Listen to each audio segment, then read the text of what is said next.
Kisah Raja Muhammad Said Pasha, raja terakhir yang membuka gerbang Suez. Bab 1. Anak raja di pinggir Sungai Nil. Sungai Nil mengalir bagaikan urat nadi kehidupan. Mesir, pada suatu pagi di tahun 1822, di kota Kairo yang berdebu namun penuh cahaya, lahirlah seorang bayi laki-laki dari keluarga paling berkuasa di tanah itu.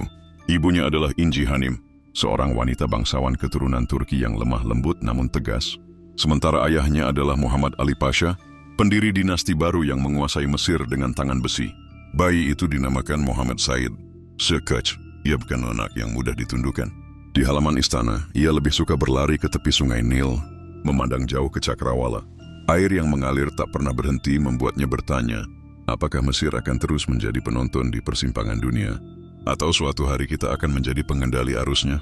Ayahnya, meski keras, melihat sinar berbeda pada Said. Ia bukan putra sulung, tak dipersiapkan menjadi pewaris utama. Namun Muhammad Ali tahu bahwa darah kepemimpinan mengalir deras dalam anak itu. Bab 2. Didikan Eropa di balik dinding Islam. Sebagai bagian dari visi modernisasi, Muhammad Ali mengirimkan anak-anaknya ke Eropa. Muhammad Said pun berangkat ke Prancis, negeri yang saat itu menjadi pusat ilmu dan militer. Di Paris, ia belajar bahasa, taktik militer, dan seni diplomasi. Ia menghadiri balai kota, berdiskusi dengan insinyur, bahkan mengunjungi pelabuhan-pelabuhan besar yang ramai oleh kapal dagang. Di sana ia menyadari, kekuatan dunia modern terletak pada ilmu pengetahuan dan jalur perdagangan laut. Ia cepat sekali menyerap bahasa Prancis hingga fasih. Ia juga berteman dengan seorang diplomat Prancis yang kelak akan menjadi tokoh penting dalam hidupnya, Ferdinand de Lesseps. Sekembalinya ke Mesir, ia membawa semangat baru. Namun di istana Kairo yang kaku dan penuh intrik, pemikirannya dianggap terlalu barat. Ia sering dicibir sebagai pangeran yang kebarat-baratan, tapi Said tidak gentar. Dalam akhirnya ia tahu Mesir harus membuka pintu pada dunia, bukan maknanya terjebak pada kejayaan masa lalu. Bab 3. Naiknya seorang pangeran ke kursi kekuasaan. Tahun demi tahun berlalu. Setelah wafatnya Muhammad Ali, tahta berpindah ke tangan putranya, Abbas Premier, seorang penguasa keras yang cenderung konservatif. Abbas menutup banyak sekolah yang didirikan kakek Said, membatasi hubungan dengan Eropa, dan mengembalikan Mesir ke dalam isolasi. Namun takdir mengatur lain. Pada tahun 1854, Abbasi terbunuh secara misterius di istananya. Dalam kekosongan kekuasaan itu, para pejabat Utsmaniyah dan elit Mesir menunjuk Muhammad Said sebagai pengganti. Seketika Mesir berubah arah.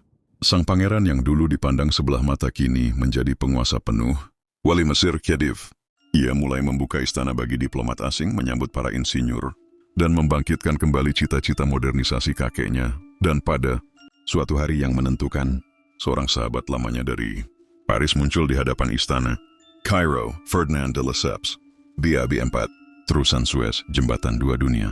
Lesseps datang membawa peta, rancangan, dan mimpi besar, sebuah terusan yang akan menembus padang pasir Sinai, menghubungkan Laut Tengah dengan Laut Merah. Banyak penasihat Said yang menentang keras. Tuanku, kata seorang menteri tua, jika terusan ini dibangun, Eropa akan semakin mencengkeram kita. Mereka akan menjadikan Mesir hanya jembatan, bukan lagi tanah merdeka. Namun Said tersenyum. Ia menatap peta itu dengan penuh keyakinan. Kita hidup di persimpangan tiga benua. Jika kita tidak membuka gerbang ini, orang lain akan melakukannya tanpa izin kita. Lebih baik Mesir berdiri di tengah jalur dunia daripada tetap terpinggirkan. Pada tahun yang sama, 1854, Said menandatangani konsesi dengan Lesseps. Perusahaan terusan Suez resmi berdiri. Ribuan pekerja Mesir mulai dikerahkan. Gurun gersang Sinai digali dengan cangkul, keringat, dan darah. Proyek itu menjadi salah satu pekerjaan raksasa abad ke-19. Meski penuh penderitaan, sejarah mencatat tanpa keberanian Said, terusan Suez tak akan pernah lahir. Babi 5. Pembangunan dan pembaruan. Namun warisan Said bukan hanya Suez, ia juga membawa perubahan lain. Ia membuka pelabuhan-pelabuhan baru, meningkatkan perdagangan kapas, terutama saat Perang Saudara Amerika membuat pasokan kapas ke Eropa terhenti. Mesir pun mendadak menjadi pusat perhatian dunia. Ia mereformasi militer Mesir. Tidak lagi memakai sistem budak militer, melainkan tentara profesional dengan pelatihan ala Prancis. Ia mendorong pendidikan, sekolah teknik pertanian, dan pelayaran mulai tumbuh, meski masih terbatas untuk kalangan elit. Ia memberikan hak kepada pemilik tanah Mesir lokal, sesuatu yang jarang dilakukan oleh para pendahulunya, yang lebih memihak bangsawan Turki dan Utsmaniyah. Ia juga memperkuat hubungan diplomatik dengan Prancis dan Inggris, menjadikan Mesir sebagai kunci jalur strategis antara Eropa dan Asia. Namun tak ada pemerintahan tanpa masalah. Proyek-proyek besar menguras kas negara. Utang luar negeri meningkat. Banyak bangsawan marah karena tanah mereka digunakan untuk proyek infrastruktur. Rakyat kecil mulai resah, bertanya, apakah semua ini demi Mesir atau demi orang asing? Babi Enam senja di Alexandria. Waktu berjalan cepat. Pada awal tahun 1863, kesehatan Said mulai menurun. Ia memilih tinggal di Alexandria, kota pelabuhan yang menjadi jendela Mesir ke dunia. Setiap sore ia duduk menatap laut. Kapal-kapal dagang berlayar masuk dan keluar, bagaikan bukti kecil bahwa Mesir memang berada di pusat dunia. Namun ia tahu, ia tidak akan sempat menyaksikan terusan impiannya selesai. Di ranjang sakitnya, ia memanggil seorang pengiring. Dengan suara lemah ia berbisik, katakan pada anak-anak Mesir kelak, bahwa ada seorang raja yang ingin membukakan pintu dunia untuk mereka, meski ia tak sempat melihatnya terbuka. Pada bulan Januari tahun itu, Mohammed Said Pasha mengembuskan napas terakhirnya. Ia dimakamkan di Kairo di sisi leluhurnya. Penutup, warisan seorang raja. 6 tahun setelah wafatnya, pada tahun 1869, terusan Suez selesai dibangun. Dunia bersorak, kapal-kapal mulai melintas, mempersingkat perjalanan dari Eropa ke Asia. Namun nama yang paling sering disebut adalah Lesseps. Nama Mohammed Said perlahan terlupakan, meski tanpa keberaniannya. Konsesi itu tak akan pernah ada. Hari ini terusan Suez adalah jalur laut paling penting di dunia.